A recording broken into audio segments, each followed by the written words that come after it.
رسالة من 110 مليون مصري للشعب المغربي وجماهير المغرب. ألف شكر على دعمكم المذهل بالنسبة لنا لمنتخب مصر في مباراة جنوب أفريقيا وقبلها في مباراة زيمبابوي. بصراحة المشهد اللي انتوا عاملينه في المدرجات مشهد أسطوري يستحق كل التقدير والاحترام. احنا هنا منبهرين باللي انتوا بتعملوه مع الجماهير المصرية في المدرجات.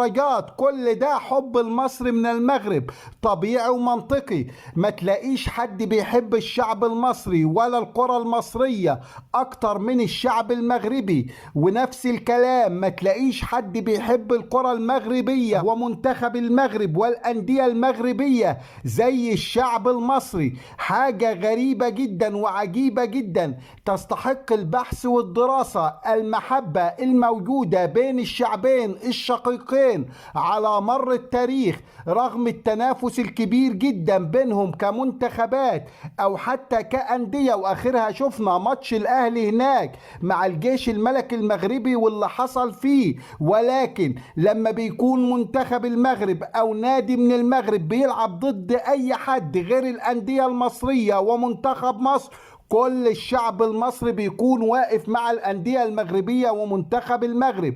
ونفس الكلام لما منتخب مصر أو أي نادي من مصر بيلعب ضد أي حد ما يكونش من المغرب، كل المغرب بتكون واقفة مع منتخب مصر ومع الأندية المصرية. صراحة المشهد عظيم جدا، وده اللي خلى محمد صلاح بعد مباراة جنوب أفريقيا مباشرة وقبل ما يشكر الجماهير المصرية شكر الجماهير المغربية اللي موجودة بقوة، اللي موجودة بكثافة.